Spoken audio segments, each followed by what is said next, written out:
closing prayer, I have one story for you. The story is about a professor and his driver. The professor and the driver has worked for 15 years. The driver felt like after 15 years, anything that the professor does, he also knows it and he can do it. So one day he looked at the professor and said, "Prof, you and I have worked for 15 years. And all these 15 years, everything you do, I know. But when we go and you give the lecture, they give you big money and you give me very small. But don't forget that what you do now, the lecture you do, I can also give." The professor said, "What do I do?" He said, "When you go, you tell them you went to Yale, you went to Harvard, you went to Oxford. You give a 45 minutes lecture, and then you take 3, 4, or 5 questions. I can also do." The professor said, "Are you sure?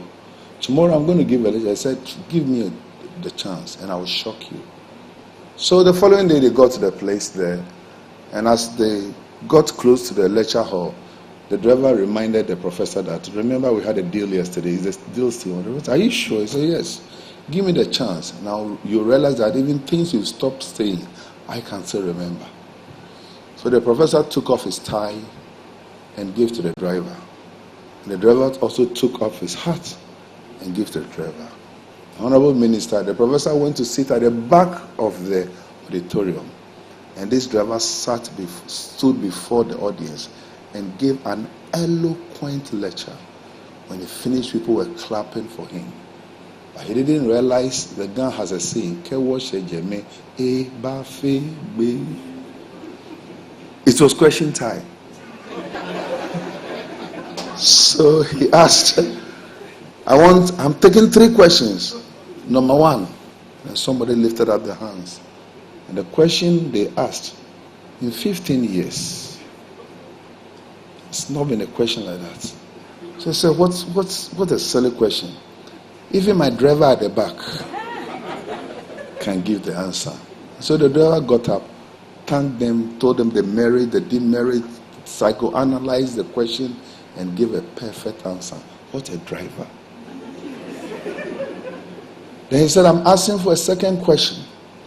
The second question, the person got up, and it's still not a question that has been asked in 15 years.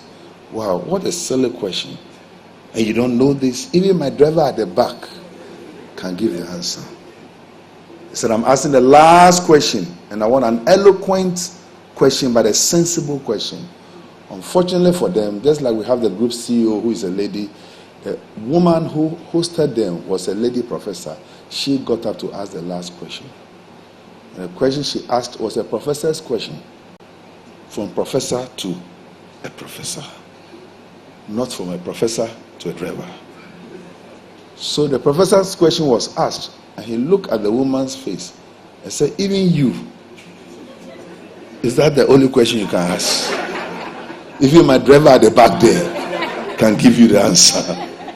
The driver got up and thanked the host, thanked all of them, what he was supposed to have been doing from that place he was standing.